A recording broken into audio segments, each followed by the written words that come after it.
Hello, welcome. Thank you for joining us. Good morning, good afternoon, good evening from wherever you are. My name is Katrina Leclerc. I'm the program director here at the Global Network of Women Peacebuilders. I have the pleasure of being your moderator throughout this event and to welcome you to Building Sustainable Futures, Integrating Women, Peace and Security in the 2030 Agenda. We're very grateful to the Swiss Development Cooperation, who is offering us interpretation from Russian to English and English to Russian during the event. So please do use the interpretation function, as one of our speakers will be speaking in Russian. I'd like to begin by thanking our co-hosts, of course, the Young Women Plus Leaders for Peace, the Government of Canada, the UN Department of Political and Peacebuilding Affairs, Benimpuhwe Organization, the Fora Network for Change, the NGO CSW New York, NGO Dialogue, and TAP Network. During this event, we will be talking about all things Agenda 2030 and women, peace, and security. But I'd like to begin by speaking a little bit about this and giving us some context. So the preamble of 2030 Agenda recognizes that there's no sustainable development without peace and no peace without sustainable development. Gender equality is further recognized as a necessary foundation for peace. The 2030 Agenda addresses issues of gender and peace through Goals 5 and Goal 16.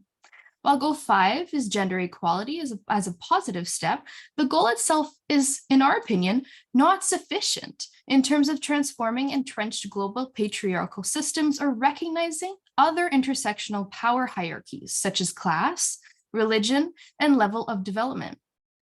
In Goal 16, in the SDGs, most of the focus is on peace and security frameworks, but it does not include a reference to gender itself in any of the targets, despite the fact that contexts of conflict include peace building and post-conflict reconstruction. Women, in our opinion, of course, are often most marginalized and vulnerable in these contexts. And that's why we've decided to convene this meeting in order to speak about the intersections of women, peace, and security within the 2030 Agenda and the Sustainable Development Goals. Our objectives today are to identify the synergies, understand really what is at the core of the link and the interlinkages between the women, peace, and security resolutions and the 2030 Agenda. We want to be able to facilitate a dialogue to integrate both the WPS perspectives and gender mainstreaming within the implementation of the Sustainable Development Goals. And of course, in some of the countries which are highlighted by our panelists in the voluntary national reviews that are ongoing during this high-level political forum on sustainable development. We want to also be able to launch a new policy brief which talks specifically about the intersection of women, peace, and security and the Sustainable Development Goals within this context. Now, without further ado, I'd like to pass the floor to our first opening remarks. Our colleague Krista House, the Deputy Director of Global Affairs Canada, Peace and Stabilization Operations Program, to kick us off with the first remarks. Over to you, Krista. Great, thank you so much, Katrina. Can you just confirm you can hear me okay? Perfectly well. Great. Well, a very warm welcome and good morning, good afternoon, and good evening to everyone joining us today. I wanted to extend a special thank you to GNWP for convening today's important event. Canada is a strong supporter of GNWP, and we are pleased to be co-sponsoring today's discussion. I am especially pleased that GNWP has brought us together to discuss how we can collectively work together to integrate women, peace, and security into the 2030 Agenda. As Katrina quite rightly pointed out, the interlinkages between the WPS agenda and the 2030 SDGs are undeniable. The two frameworks share a common vision: to create a more peaceful, equitable, and sustainable world for us all. However, the WPS agenda also recognizes the critical role that women play in peace building, conflict prevention, and post-conflict reconstruction. Along with SDG 16, the WPS agenda emphasizes the need for women's meaningful participation, protection from violence, and access to justice. It's also important to note and to understand that the WPS agenda is not just an answer to historic wrongs and marginalization, but it's an opportunity to do things differently and to do things better.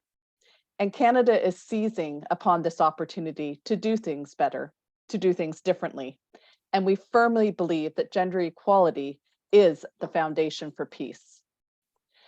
As an important step, we implement the WPS agenda through our National Action Plan on Women, Peace and Security, which is the cornerstone of our feminist foreign policy and includes our feminist international assistance policy.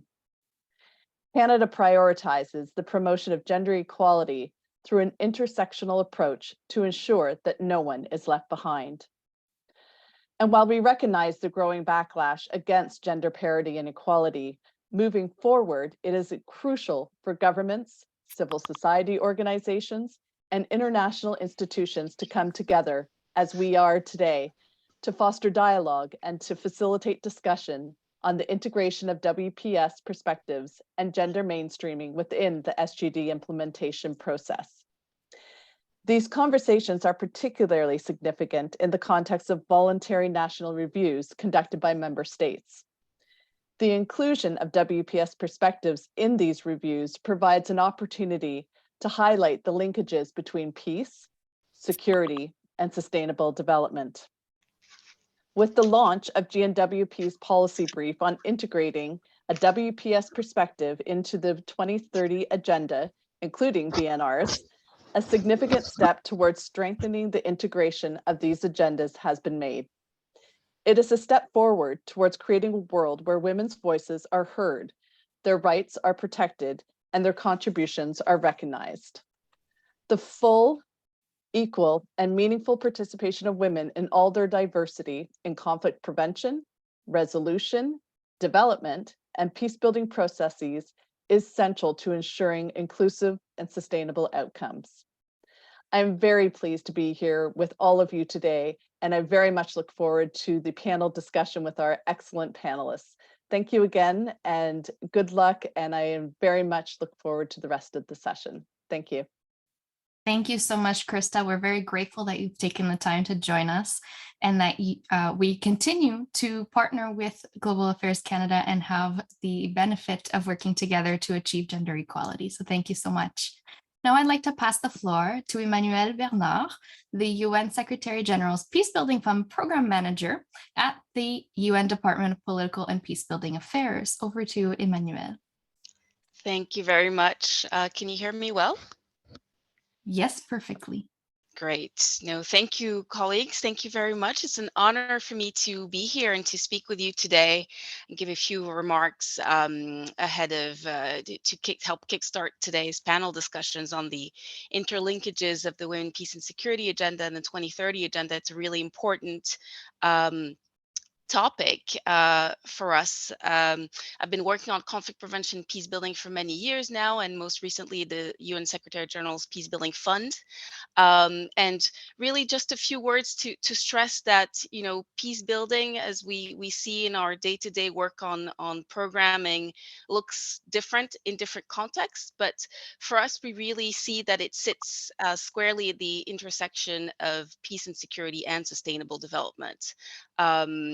So it's really about looking at that nexus, and because peace building is really about preventing and resolving conflict as well as addressing its root causes, always intertwined with the root causes of poverty, inequality, and exclusion. And to address that, to address the root causes of conflict, it always means questioning and transforming existing social and political structures that still de facto carry barriers to gender equality and women's empowerment. So at the PBF, women and youth empowerment is really one of 3 priorities for the fund, together with cross-border peace building interventions and UN transition settings. But it's really on the WPS, the Women, Peace and Security agenda, and the YPS, Youth, Peace and Security agenda, that we've really put focus to help address the gaps that we continue to see. In 2022, the PBF spent $88 million for women and youth empowerment, spread over 45 projects in 23 countries. 13 of these projects were focused specifically on supporting women's civil society organization groups and networks in leveraging their existing efforts to continue to build peace by supporting their institutional capacities. And I stress this because I think it's what we see as a program officer. I see it every time I go and see projects. It's really civil society organizations that are at the forefront of doing the work and advancing the gender equality and women's empowerment agenda. So that's where we need to support, really to continue to strengthen those efforts at local level, and really take a bottom-up approach to these issues. At the PBF, I think what we see another word on the results that we see, because we see CSOs at the forefront of the work, we also see them delivering results. Whether it's, in Burundi, where the fund has supported women's mediators networks for many years in scaling up their interventions and really resolving resolving conflict at community level, or whether it's in the Democratic Republic of Congo, in Tanganyika or Kasai provinces, where we funded women's peace huts to help bring communities together, resolve disputes, and even accelerate disarmament, reintegration, improve community security. But none of these interventions are done in a vacuum or squarely within the WPS agenda versus the SDGs. They're always interlinked. They're always about inclusion, improving access to basic services. It's not just reconciliation, transitional justice. It's also access to basic services, health, education, for women and girls, for all members of the communities. And so in concrete terms, the two cannot be dissociated. And I think that's why we're excited to see continued work on the policy side to look at the intersection of the two agendas and how we can further invest politically and financially in these areas to really make a difference and advance the objectives of women's empowerment and gender equality, which are fundamentally intertwined with sustaining peace and achieving sustainable development. So I'm very excited to be here today again, and looking forward to the detailed panel discussions where we can delve more into some of these issues. Thank you. Thank you so much, Emmanuel. And as we know, financing is so important for peace building work locally. And so we're very grateful for the fund and what it has enabled us to do and what it has enabled women and youth to do across the globe. Now I have the pleasure of handing it over to our last opening remarks, John Romano from the TAP Network. John is the director of the TAP Network, and over to you, John. Great. Thanks very much, Katrina, and thanks also to GNWP for hosting this. Very much looking forward to the discussion today with the experts that we have. Maybe just a very quick introduction to the TAP network for those that we haven't worked with already. The TAP network, TAP stands for Transparency, Accountability, and Participation. We are a global network of civil society that works on SDG 16, on peaceful, just, and inclusive societies. And I think from our perspective, we always say that SDG 16 or SDG 16 plus is how we refer to it, that it's linked with all other SDGs, and I think none more so than SDG 5 on gender equality. I think I won't go into detail on the linkages between SDG 16 and the WPS agenda. I'm sure we'll hear much more from experts that are far more knowledgeable than I am on this. But I think, building on something that Katrina had mentioned at the top of the event, I think, Yeah, SDG 16 doesn't necessarily have any specific targets around gender, but those of us that work on these issues really deeply around peace, justice, inclusion, human rights, we know that gender is interwoven throughout all of these issues. They are inextricably linked. So from our perspective, again, there are very, very clear ways that gender is interwoven throughout SDG 16. Just a couple of examples to draw out. There's a target on SDG 16 around non-discrimination, for example, or target 16.10 focuses on human rights and fundamental freedoms. Target 16.3 on equal access to justice. 16.1 obviously on reducing all forms of violence. And then there's one particular indicator on 16.7 on responsive, inclusive, participatory, and representative decision making around the percentage of population groups, including women, in parliament and government institutions. And I think this is one that I kind of want to draw out, also to highlight a report that we are actually launching today. I'll share more information in the chat box with all of you, but it's the Halfway to 2030 report on SDG 16+. It's kind of an assessment on the progress of SDG 16 up to this point, at the halfway point to 2030. And what we found from the report is that only a handful of indicators have really seen progress out of the few dozen indicators within SDG 16. One of them is around gender representation in Parliament. There has been a little bit of progress, but it's still not adequate. I think according to analysts, at the rate that we're going right now, we won't achieve full gender equality in parliaments globally until 2070. And I think that's just simply, that's not good enough. I think it's really important for us to identify ways that we can link up SDG 5 and SDG 16. I think these areas around representative decision-making are, I think, obviously core to that. One thing, I'll say that the Halfway to 2030 report, it doesn't provide a very positive snapshot of progress. I think we all know that progress towards many SDG and SDG 16 issues is backsliding. And I think it's very easy to be fatalistic about the state of progress and state of the world today. So one thing that this report is linked to is a campaign called the SDG 16 Now campaign. And this campaign is really, our effort to mobilize civil society partners around SDG 16 and the SDGs and issues that SDG 16 is linked with. We want to do this, obviously, by highlighting, the conceptual interlinkages between SDG 16 and other SDGs, but also through storytelling. I think that's a really important way for us to not just see where those interlinkages are, again, on a conceptual or research-based level, but to tell the story of how people are experiencing these interlinkages, how partners at the national and local level actually take a leadership role, including women and grassroots communities and movements. How do we draw some of those really inspiring stories and bring them to the forefront, especially at the global level here at the UN? We have the SDG Summit coming up. How do we bring those voices to conversations that traditionally leave them behind?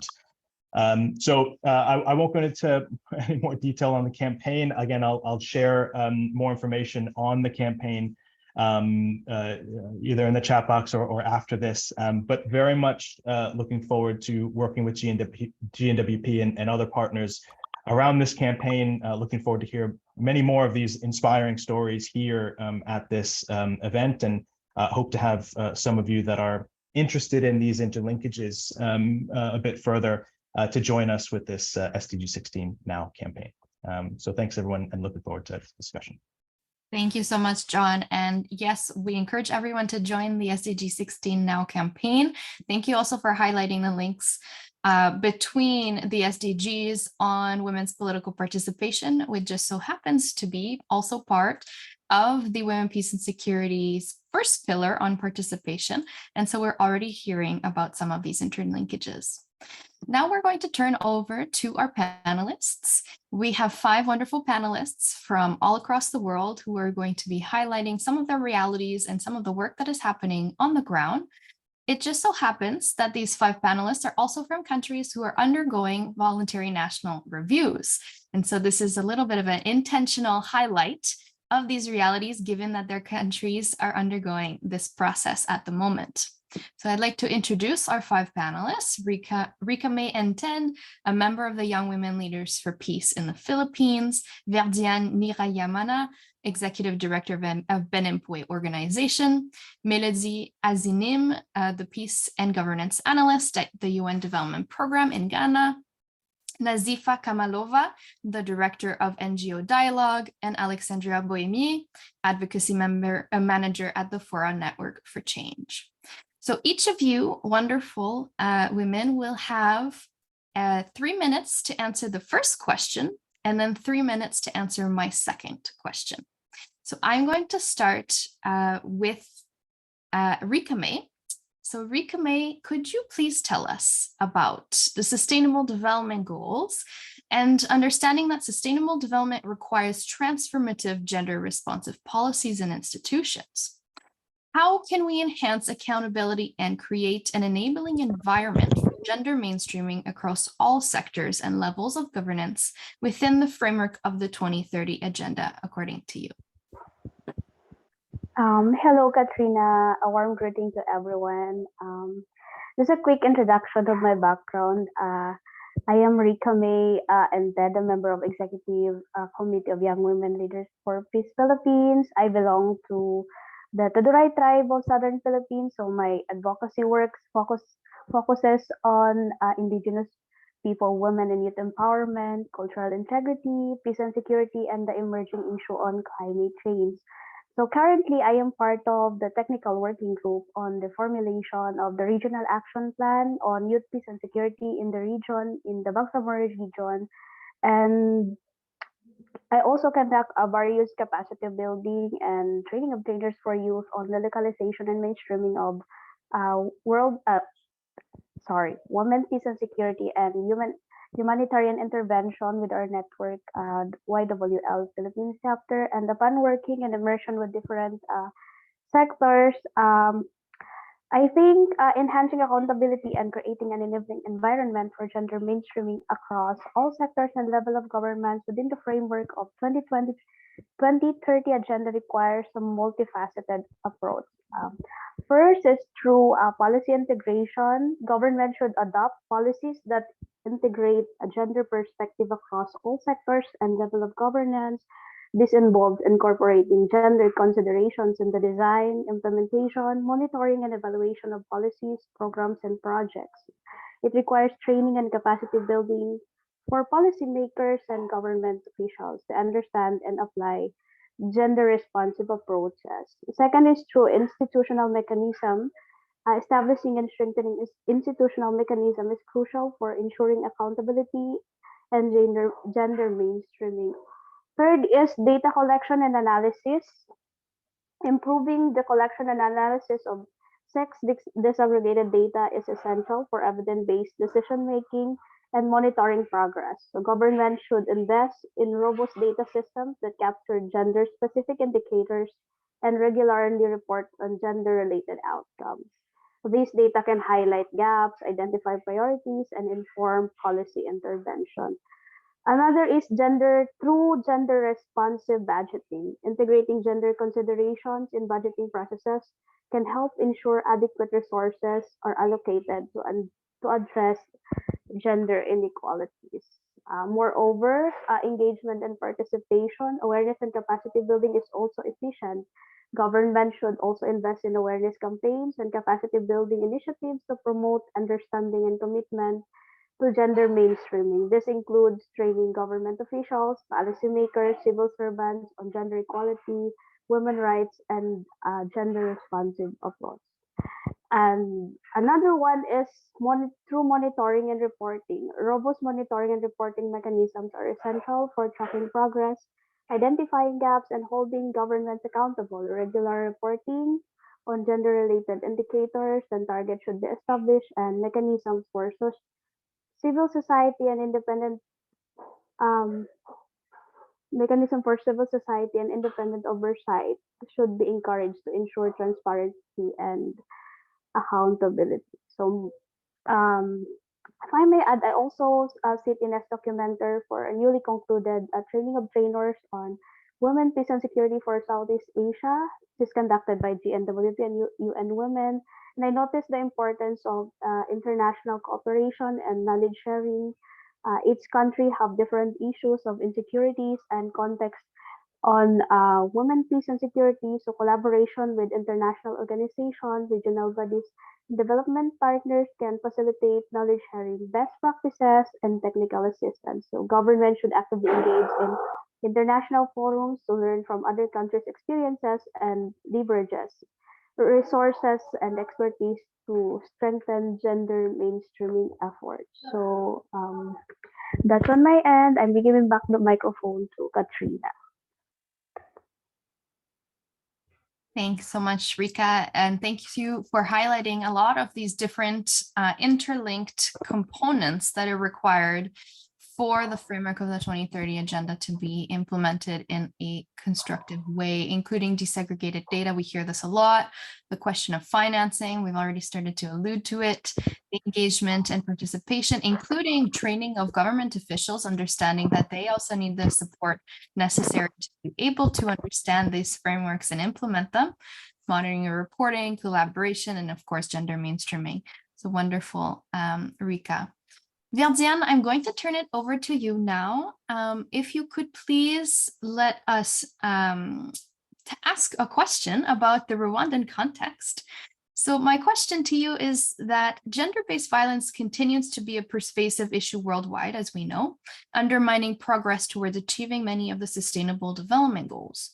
How can the 2030 Agenda and the Women, Peace and Security Framework be leveraged to combat and prevent all forms of gender-based violence effectively from your perspective?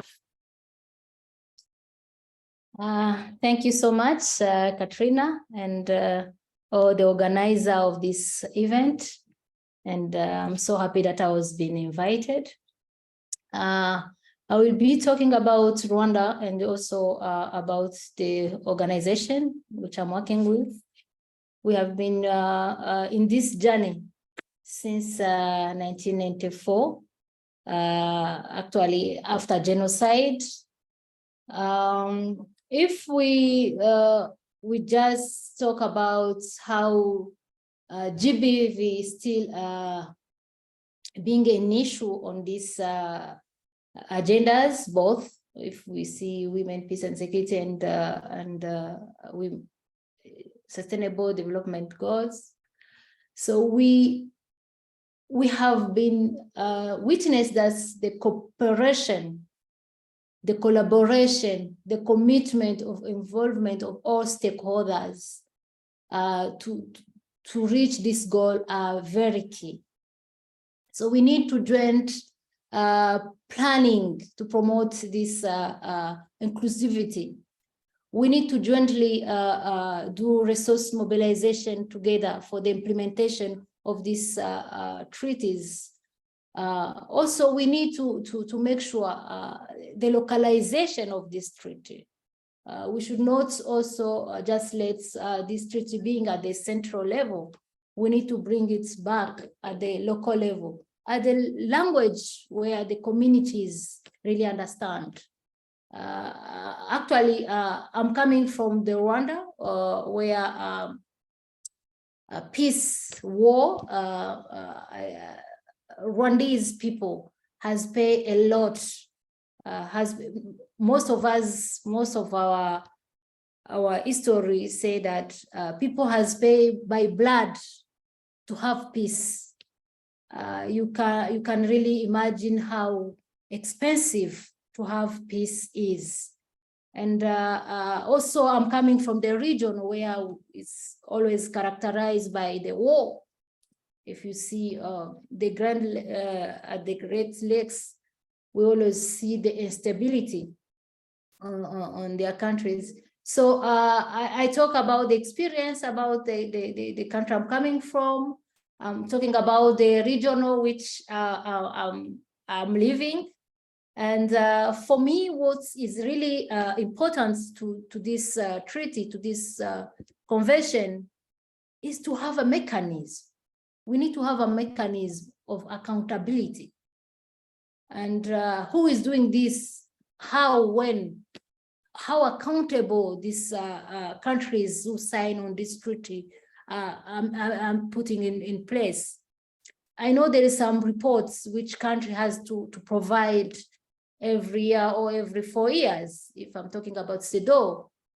But how really those reports are really treated? Which mechanism for those who are not implementing those treaty getting? So I was reading the Kampala Declaration. Yes, some countries have signed to that Kampala Declaration, but for those who are not implementing Kampala Declaration, there should be something like putting on shame to them, or make sure really all those countries who are signed to those treaty are really putting in place mechanism for control. So we need, as I said, we need to put our hand together, academias, civil society, government, UN agency, private sectors. So all we need to really to make sure that everyone is there. Everyone is there. So I was looking in the profile of the people who are inside this room, if I may say the room, if I may call it the room. Do we have all people in this room? Do we have private sector? Do we have academia? Yes. Do we have civil society? Yes. UN agencies. So I always support the work of the women group of Women for Partnership, because there is this inclusivity. I've been implementing a project with them, but I always see this inclusivity. I always see how they share information, which is something really women at the grassroots really need. As a civil society, as I always say, we work for the community. We work from the grassroots communities. So we need all those information from up, top, down, to bring it down. So even those people can be part of the solution, not only being seen as problem, but also being part of the solutions. So I like the saying that for us, without us, we cannot reach where we want to reach. So for me, as a conclusion, is to just put all of us, our efforts. We know how, especially in the war, especially if I talk about genocide against Tutsi, the GBV has used as a weapon to really use to make sure women are really understand what war is, peace, you know. So being an instrument for the war and still seeing insecurity and stability in the region I came from, I feel like we should do something. So also Rwanda is known as they always deploy peacekeepers in different countries, and they always make sure that women are included. Not because they want just to put women there, but because they know the importance of inclusivity, because they know that women can do it, women are capable, and they know women can really be as someone who can really want peace and can bring peace to the world and to the country they are coming from. So for me, it's just to make sure there is a mechanism for control, accountability, and those join our effort to make sure GBV is ended. Thank you, Catherine. Ekosi, thank you so much, Verdiane. Thank you also for highlighting the need for information sharing with local women peace builders. This is something we often forget, the discrepancy or the mismatch between what is happening in the global policy spaces and discussions and what is reflected and shared with those working at the local level. Very important that you've raised this. Thank you so much. Now I'd like to pass the floor to Melody. Melody, I'd like to ask you a question, and if you're able to turn on your camera, we would appreciate. If the internet is not holding up, we understand, of course.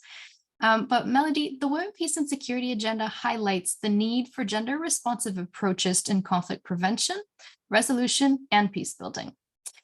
From your perspective, how can the 2030 Agenda integrate similar gender-responsive approaches to address the root causes of poverty, inequality, or other development challenges?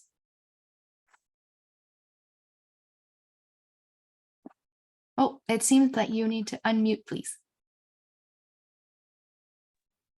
Thank you very much. Thank you, Catherine. And thank you everyone for joining us again.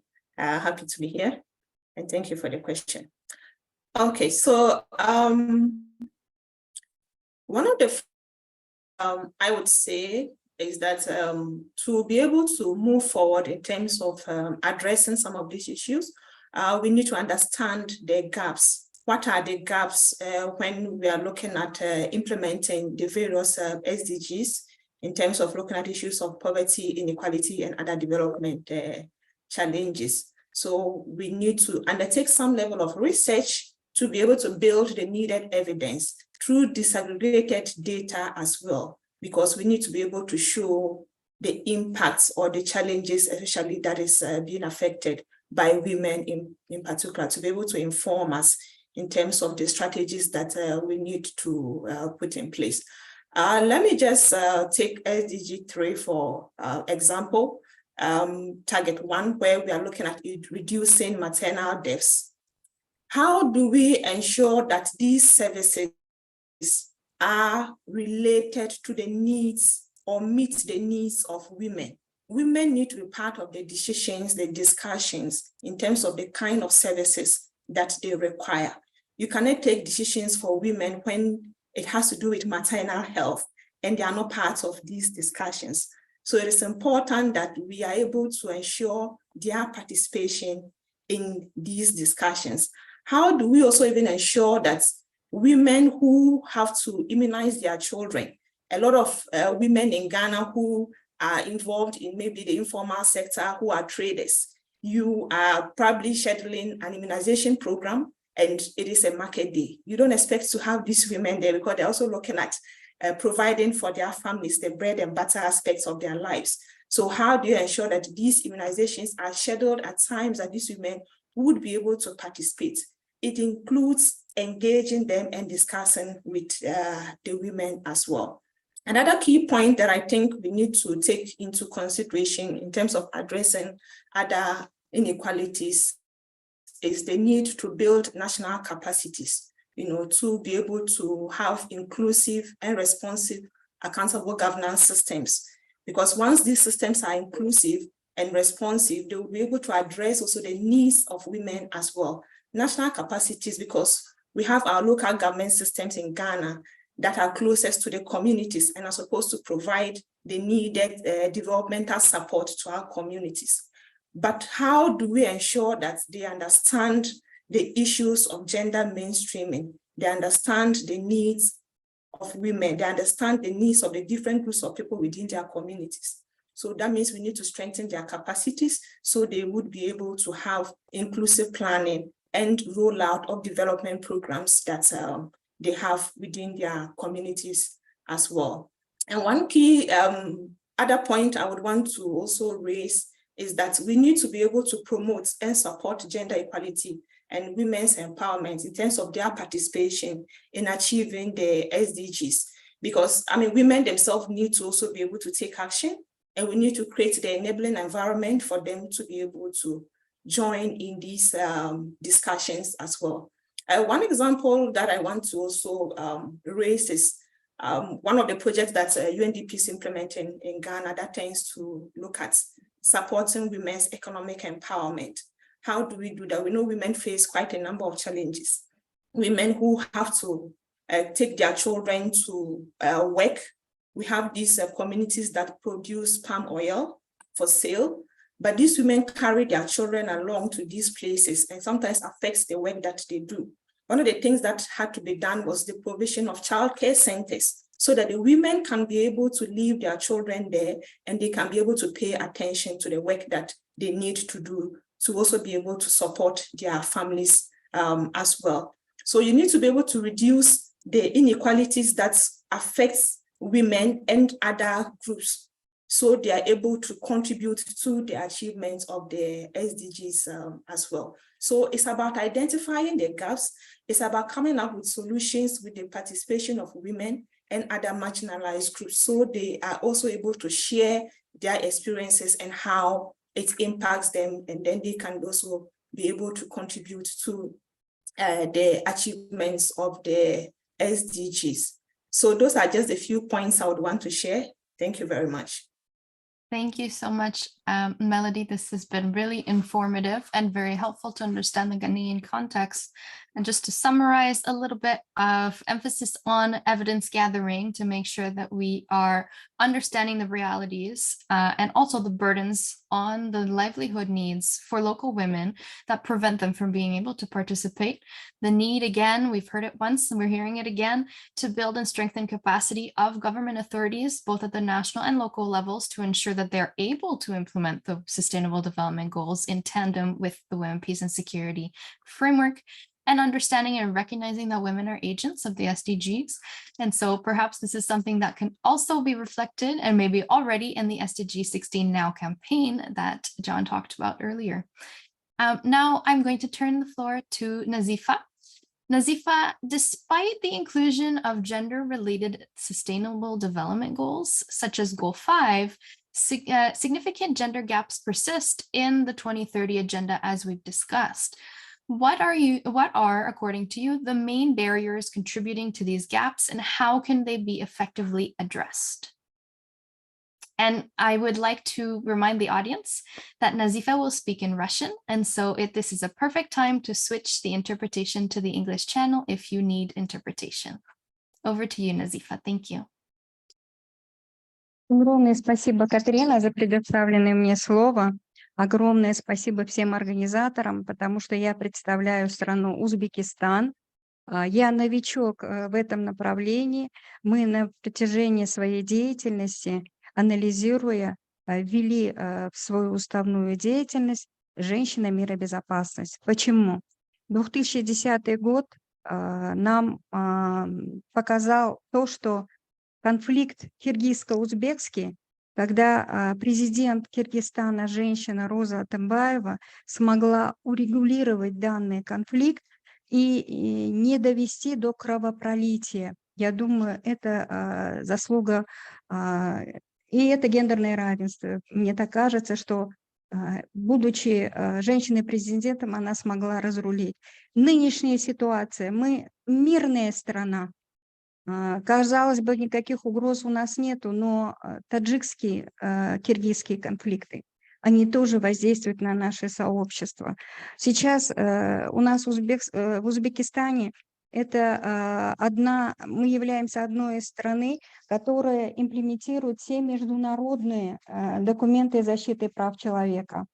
Например, мы тоже разработали планы действий по имплементации резолюции 1325. Очень красиво описано в национальном плане, вышло постановление Кабинета министров. Здесь включает в себя резолюция поощрения участия женщин в процессах поддержания мира и безопасности, углубление распространения знаний на тему женщины, мира и безопасность, повышение осведомленности среди заинтересованных сторон и сообществ, принимающих решения, совершенствование системы защиты и учета особых нужд и потребностей женщин и девочек в условиях чрезвычайных ситуаций, содействие и участие гражданского общества в выполнении резолюции 1325 Совета безопасности ООН о женщинах в мире и безопасности. Это очень красиво расписано в национальном плане.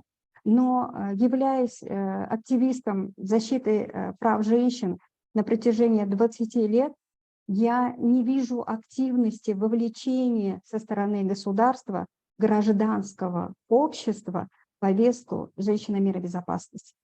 И, наверное, в связи с этим я хочу начать с того, что мы сами, гражданское общество, нам нужно повышать наш потенциал для того, чтобы мы могли поставить вопросы перед государством и непосредственно заняться данной программы резолюции 1325.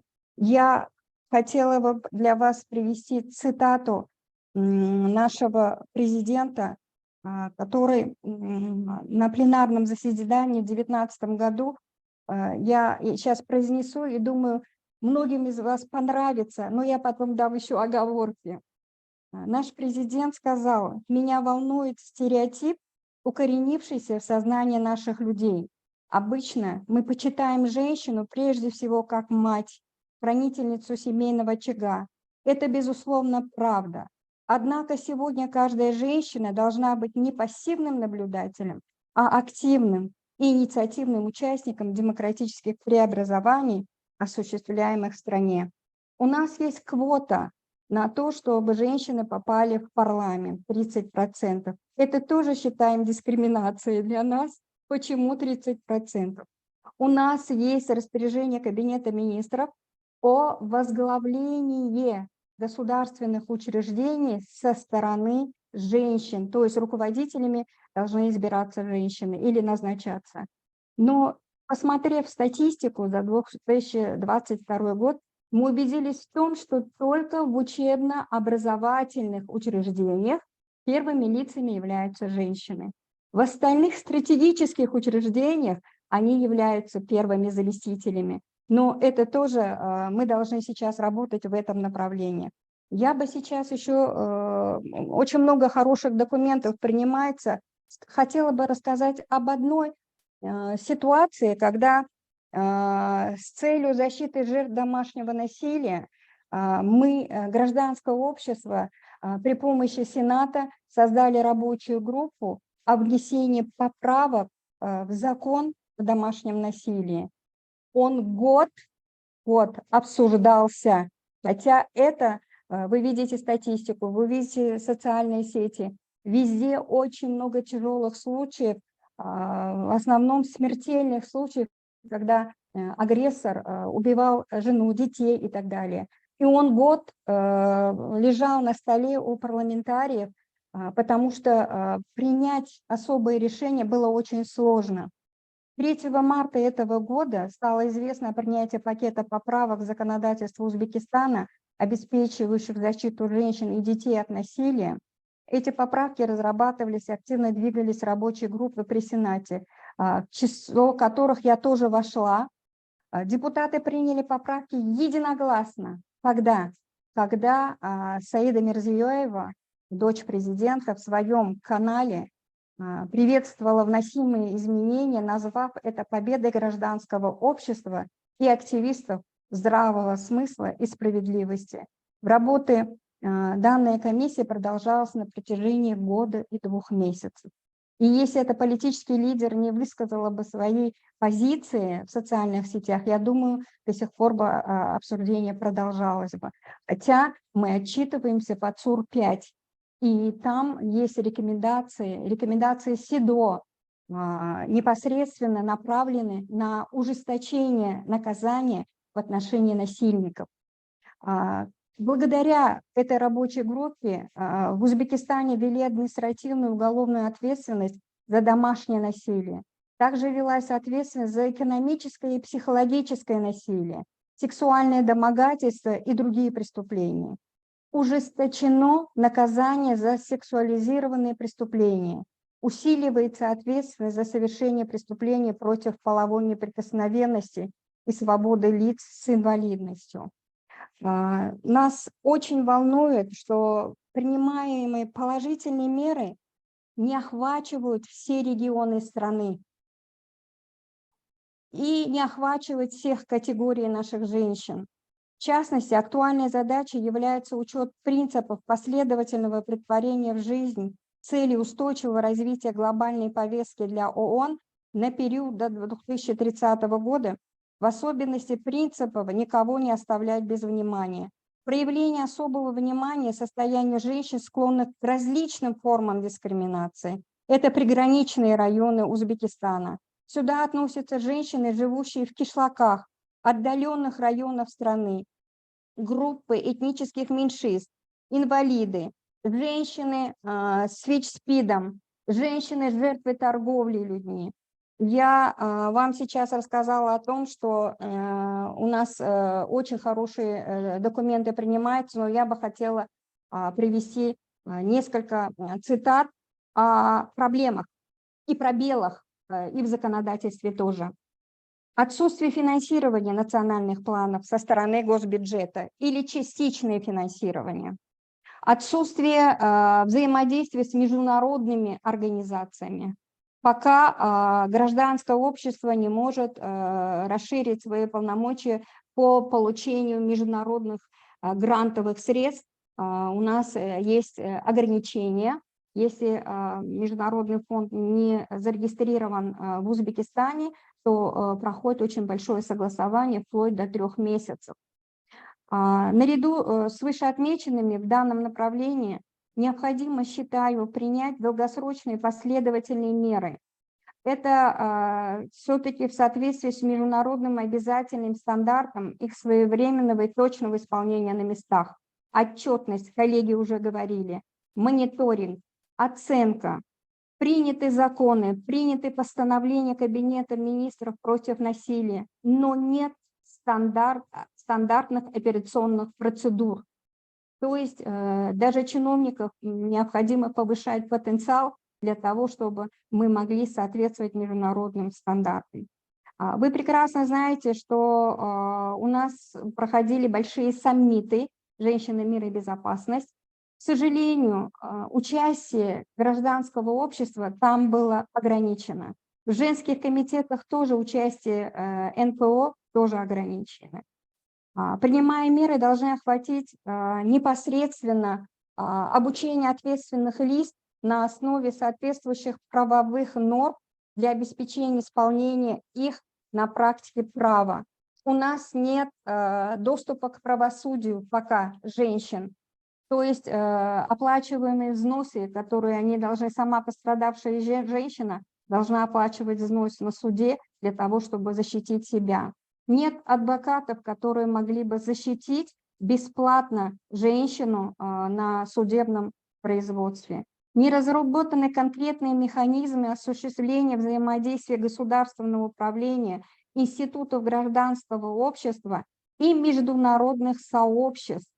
Требуется дальнейшее совершенствование системы обеспечения парламентского и общественного контроля за выполнением международных обязательств Узбекистана в области защиты прав женщин. Требуется усиление гарантий обеспечения личных, политических, экономических, социальных, культурных прав и свобод человека, в том числе усиление ответственности. Очень много домогательства появилось в государственных структурах. Я думаю, сейчас нынешний закон позволит женщинам работать в государственных учреждениях без домогательств, без принуждения.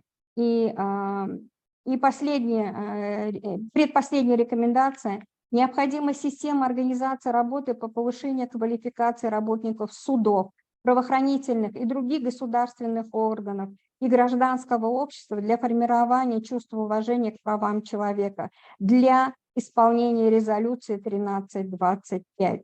Пока гражданское общество является пассивным наблюдателем выполнения резолюции 1325 Совета безопасности ООН, необходимо, вот я недавно была в Стамбуле, в глобальной сети, создание и расширение сети женских НПО, которые могли бы повысить, совершенствовать системы учета особых нужд и потребностей женщин и девочек в чрезвычайных ситуациях.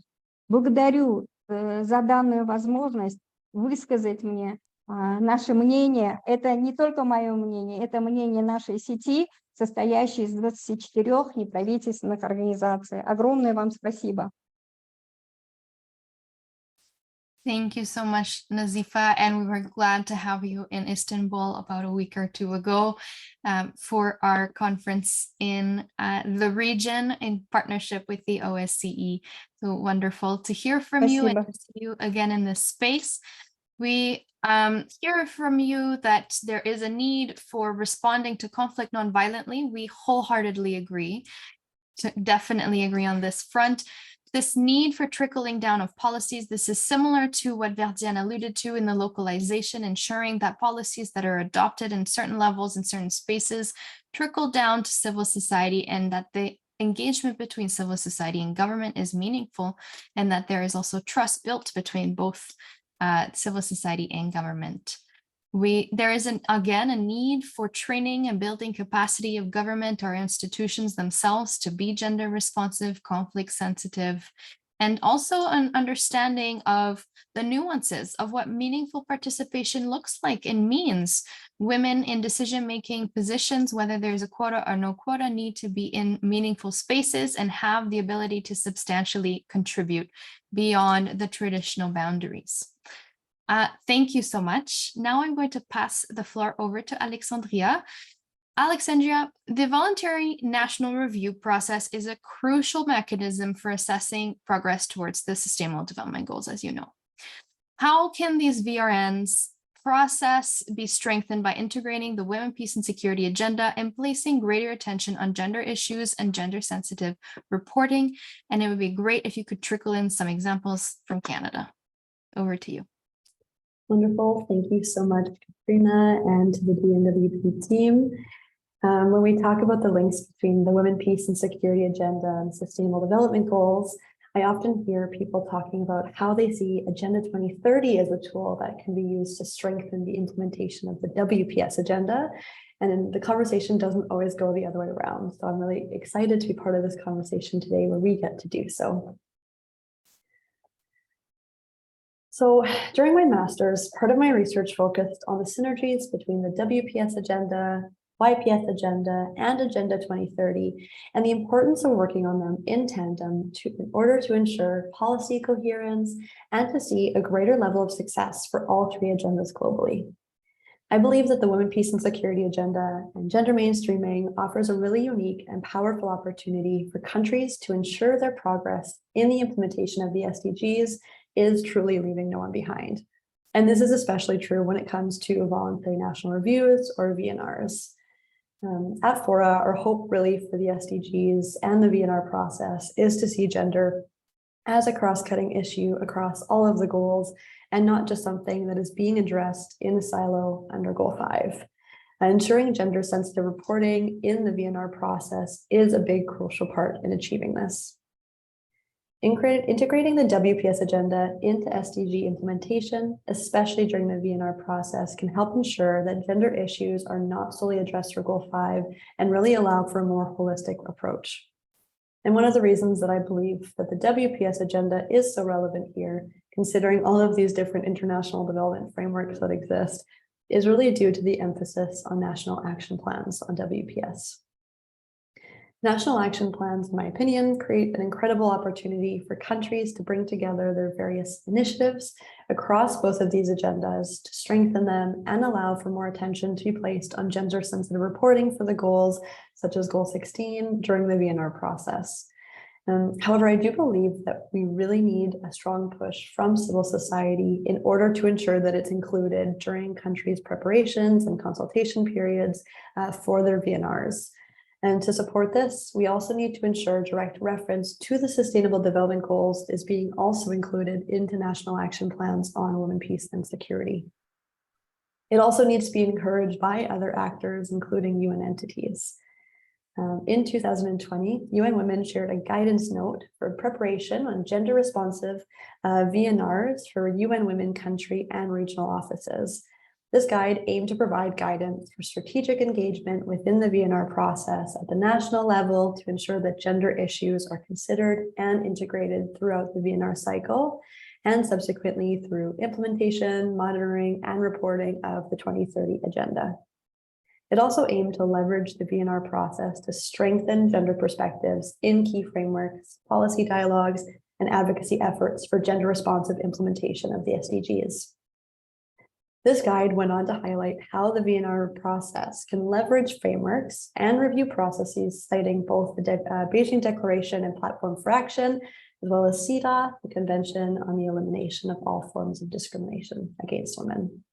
And it's actually through guides, documents and different guides like this that I really hope to see more explicit reference to the Women, Peace, and Security agenda as well as the Youth, Peace and Security Agenda, so that civil society, UN entities, and member states can work together to ensure collaboration across all the goals and truly create a really impactful space for change.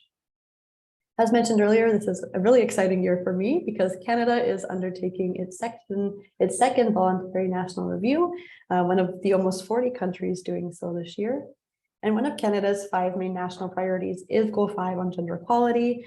And the 2023 report has highlighted some really strong pathways forward. So it was really great to see that. In our context, we're really fortunate to have a prime minister who really champions the Sustainable Development Goals. And we do also have an ambassador on women, peace, and security. And I think that we see that reflected in the fact that we have Canada currently working on its 3rd National Action Plan on women, peace, and security. And in the 2023 VNR report, Canada has highlighted that its National Action Plan on WPS is one of its key avenues to implement initiatives for Agenda 2030. So we are seeing this connection really start to take place and actually be put into these documents, which is really significant. The report goes on to highlight that Canada believes that lasting peace and security, access to justice, prosperity, and human rights, including diversity and inclusion and gender equality, are essential for results across all of the Sustainable Development Goals, whether gender is explicitly mentioned in their targets or not. Canada's report highlighted that by ensuring cohesion between the Sustainable Development Goals and the WPS agenda or other gender-focused initiatives, we have a greater, more inclusive and intersectional future. And I do think that that's really apparent in the progress that Canada has made under Goal 5 and Goal 16, as well as in integrating both gender and peace across the implementation of other goals as well. In order to build sustainable futures, the topic of this wonderful conversation today is really integral for the WPS agenda to be included as part of the VNR process. And I'm really looking forward to seeing how civil society and member states are going to be able to leverage this moving forward to really make transformative change. Thank you, Katrina. Thank you so much, Alexandra. These are really wonderful insights that are context specific to the Canadian context, but also I want to highlight this breaking the silos conversation that continues to be something that we in civil society push for, making sure that there is a whole of government approach in policy making, including in the national action plans on women, peace and security, and the implementation of the SDGs. So this is really important to highlight, and I want to make sure that we put shed some light onto this. Now, colleagues, I want to take my privilege as a moderator to change up our program a little bit. Apologies for no notice, but what I want to do is I want to hear directly from Shauna. Shauna Crystal is the Resource Mobilization and Communication Specialist at GNWP. She is one of the co-leads on this policy brief we've been talking about. So what I'd like to do is invite Shauna to share with us some of these findings and recommendations from the policy brief, and then I will turn it back over to you panelists, our 5 wonderful panelists, to reflect and share any final thoughts about either what Shauna has presented and other areas of intersection between women, peace and security and Agenda 2030. So stay tuned. I will come back to you, the 5 of you, for final remarks, a few minutes. But in the meantime, we'll hear from Shauna directly about this policy brief we've been talking about. Over to you, Shauna. Thank you so much, Katrina. All right, so thank you again, and thank you to all of our incredible panelists. Good morning, good afternoon, and good evening, everyone, and thank you all for joining us for this discussion. So in preparation for this year's high-level political forum on sustainable development, GNWP developed this policy brief to examine the linkages between women, peace, and security and the 2030 agenda, and to identify opportunities for their synergistic implementation. As you can tell, I have the privilege to present the key findings and outcomes of this research. So this brief was born out of a noticeable lack of gender sensitivity and inclusivity across the Sustainable Development Goals. Despite serving as a key framework to guide development initiatives around the globe, Agenda 2030 falls short in acknowledging and addressing the intersections of gender, peace, and security. However, these efforts are inextricably linked to the global goals of Agenda 2030 and mutually reinforcing.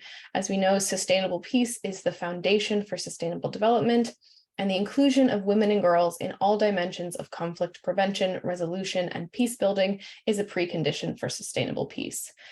Given the lack of resources and overall attention to this important nexus, this brief aimed to assess the 2030 agenda from a gender and conflict-sensitive perspective and identify synergies with the WPS framework, consider whether member states recognize the synergies between WPS and Agenda 2030 in practice, and present recommendations for heightened alignment and policy coordination in the joint implementation of Agenda 2030 and the WPS framework. Next slide, please. So, this first kind of question is Agenda 2030 conflict sensitive, and is it aligned with women, peace, and security? In 2014, prior to the finalization of the 2030 agenda, GNWP, in collaboration with other civil society organizations, drafted an open letter to the group of Friends of Women, Peace, and Security, stressing the importance of addressing WPS in the SDGs and offering recommendations for the Zero Draft to integrate gender-sensitive language into the framing of Goal 5 on gender equality and Goal 16 on peace, justice, and strong institutions. Signed by 112 organizations, the letter suggested edits to better integrate the 4 pillars of WPS into the 2030 agenda. Some of these changes included, on the following slide, thank you, recognizing intersections of gender equality and security, such as women's and girls' needs during conflict, highlighting women's participation in peace and transitional governance processes, acknowledging the importance of engaging men and boys, emphasizing the need to reduce excessive military spending, support cultures of nonviolence, and enhance dispute resolution mechanisms, incorporating gender responsive and humanitarian services, including for internally displaced persons and refugees, and ensuring women's equal access to justice systems. As you see on the screen, despite this significant mobilization of civil society actors, the majority of these suggestions focused on WPS were not reflected in the final text of the 2030 agenda. For example, targets 5.A and 5.5 do not include language recognizing conflict. Target 5.11 on men and boys was removed entirely. Language on peace processes and transitional governance is not reflected in target 16.7. Reducing excessive military spending is not addressed in 16.4. Targets 16.7 through 16.10 on culture of violence and dispute resolution mechanisms, as well as IDPs and security forces, were also removed entirely. And target 16.3 on access to justice includes less specific language and is not gender sensitive. So we see that there are quite significant gaps between Agenda 2030 and the WPS framework.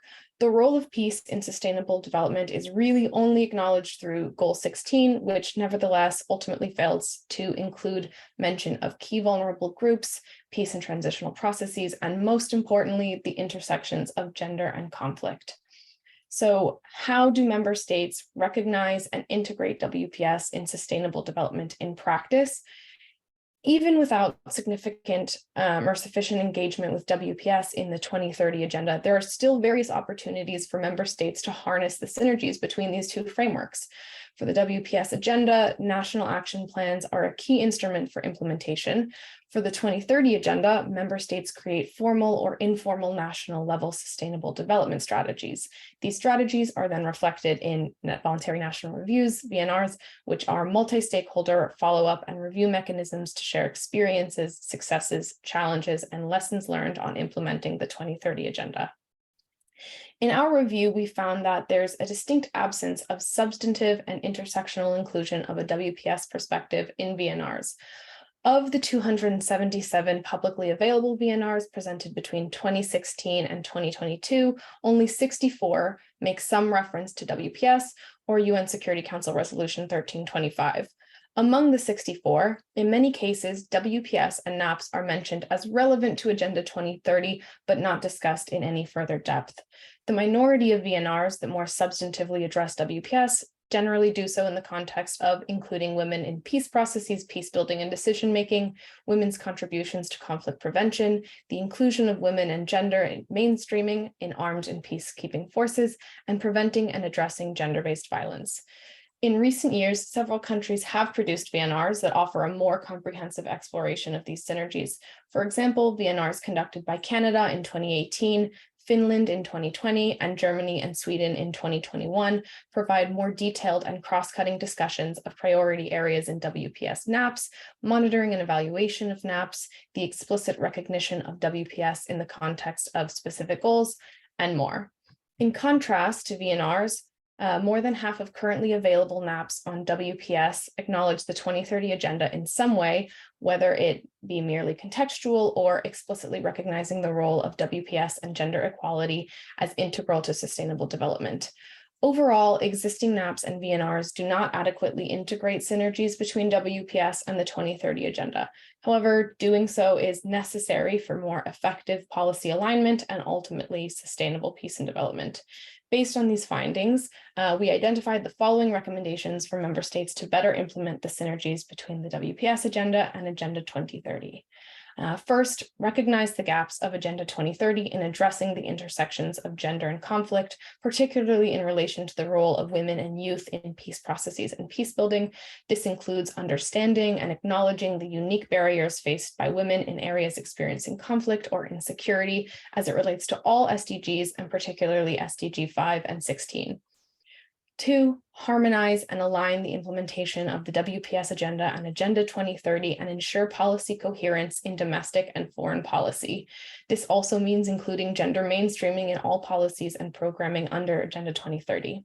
3, proactively consider WPS in the monitoring and evaluation of national SDG implementation strategies. This can be achieved by engaging with civil society organizations, particularly grassroots and local organizations, working on WPS implementation and localization when designing and conducting VNRs. 4, embed goals developed as part of NAPs with broader international policy, policy frameworks, particularly the 2030 agenda. To accomplish this may mean strengthening commitments made under Agenda 2030 by connecting NAP indicators with SDG indicators. And 5, allocate specific funding towards synergistic activities and programs at the intersection of Agenda 2030 and WPS within NAPs. There are significant opportunities to engage with more meaningful funding of the interconnections between the agendas. For example, leveraging links between Agenda 2030 and WPS to create programs that leverage these synergies and ensuring that all NAPs include an implementation budget. Sustainable development and sustainable peace cannot exist without one another, and neither can be achieved without women's full and meaningful participation. In order to ensure progress toward a safe, inclusive, and gender equal future, member states must maximize opportunities to synergize WPS and the 2030 agenda across all SDGs and integrate conflict and gender sensitivity in sustainable development policy and practice. Thank you so much for your time, and back to you, Katrina. Thank you so much, Shauna. And so thank you everyone who's contributed to this policy brief. And we're hearing a lot of similarities with what we've been discussing so far in the highlights that our different panelists have been already mentioning. So this is fantastic.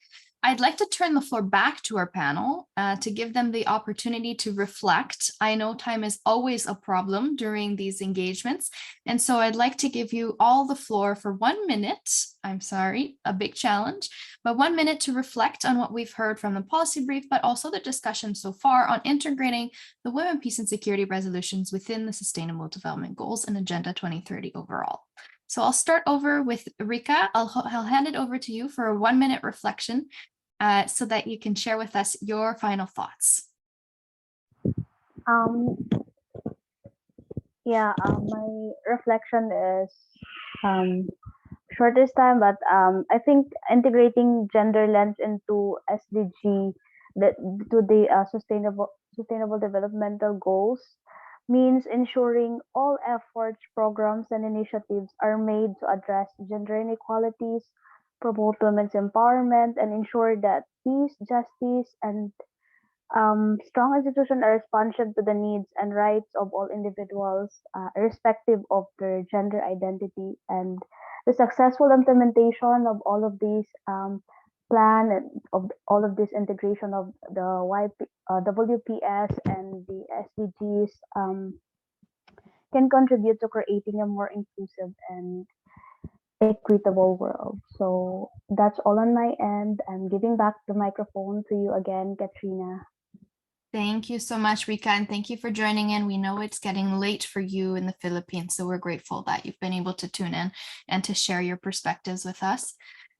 Next, Verdiane, over to you. Your final reflections and perhaps any final recommendations. 1 minute.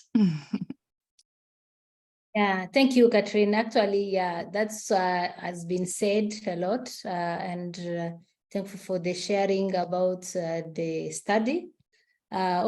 For me, just is to emphasize the intersection between SDGs and women, peace and security.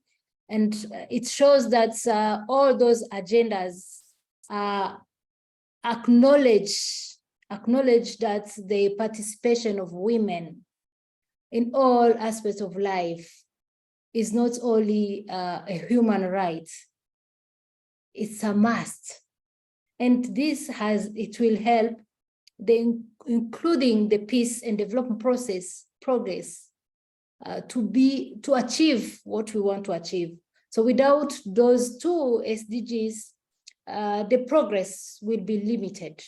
We will not really get what we want. Again, also by the linkage between all those instruments, as I mentioned before, is to make sure that all those instruments are domesticated. Without the domesticating of those instruments, it will not help. Of course, whatever we are doing is for the communities. So if it's not, they are not part of it, or they are not getting the information, so why do we have to put all those instruments? So the government has to make sure that they sign on those treaties, but also they have the mandate to make sure is domesticated. I think you witnessed last time we were in the planning of NAP. Thank you so much for your inputs. You help us a lot, and we really acknowledge your support and of the team of the GNWP. So also by putting all those together, we are achieving, and we will make sure women will be well educated, will access the education, which we find on the SDGs. They will get healthcare, which also there's those similarity, and economically women will be empowered. So for me, I think all those agendas, if we put it together, we will have really something stronger and helpful for women and for the community in the large. So that's what I can share for now. Thank you so much. Thank you, Verdiane, and it's a pleasure for us to continue to work with Benimpuhwe to support the National Action Plan, the third version of the National Action Plan in Rwanda, which we're looking forward to seeing soon. Melody, over to you with your final thoughts and reflections. Okay, thank you very much, and thank you for the presentation, very insightful. So for me, I would just like to conclude on saying that I think one of the key issues around the SDGs was the central commitment made by member states to leave no one behind, in terms of achieving the SDGs. And we've realized that, women form more than 50% of most populations across the world. And so it's important that we ensure that women are able to be part of every development aspects of our world, including the peace building processes as well. And like earlier mentioned, we need peace to be able to achieve the SDGs. And women play a very critical role in terms of promoting peace. And we've known that for most of these negotiations and mediation processes, the fact that you have women being part of these processes, we are able to achieve 20% chances of sustaining some of these agreements. And so that tells you that there's a need to have women to be part of these processes, whatever we need to do to be able to engage more women, to be able to have them in most of these decision-making processes, providing them with the space, the enabling environment is very important. and for us to be able to really hear their contributions, not just they being present and being counted as part of programs, but that we are able to really hear their voices and their contributions so that we can be able to achieve the SDGs and ensure that our world is a peaceful one. So that's just what I want to add for now. Thank you very much. Thank you so much, Melody. Very grateful for those insights and those reflections as well. Handing it over to our second last panelist for final reflections. Nazifa, 1 minute, please, with your final reflections.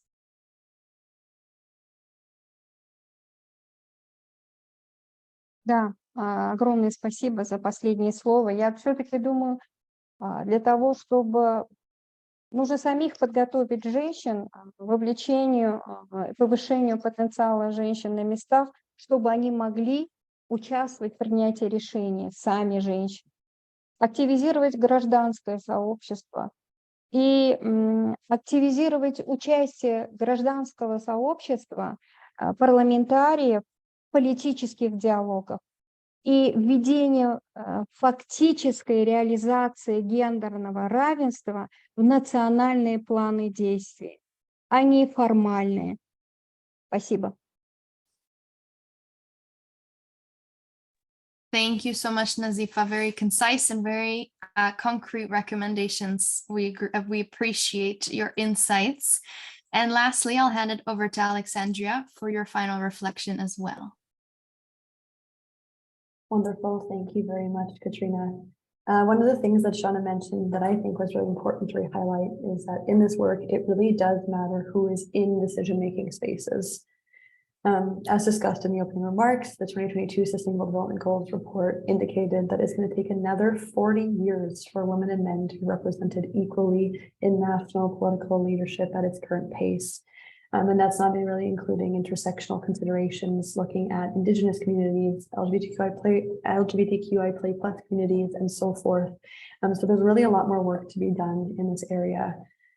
At Fora, we would really invest in young leaders through leadership, advocacy, community building programs.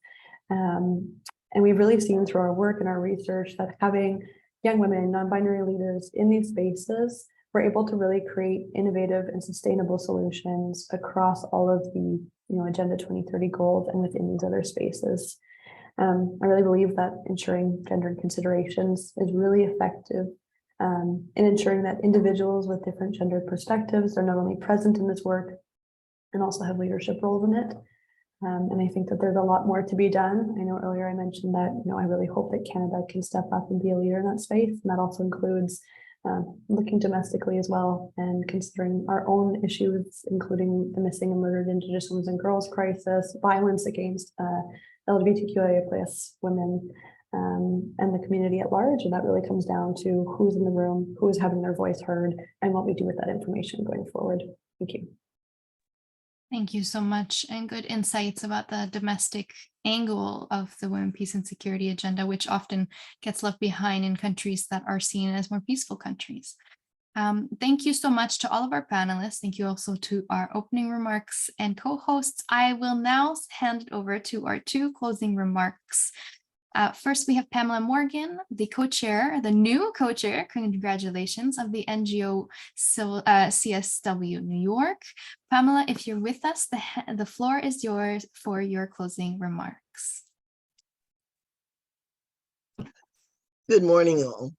I'm very pleased to be here. I found this event to be extremely informative and a very good beginning of the next chapter as we move forward, looking at the SDG Summit and moving forward with NGO CSW's preparations for CSW 68.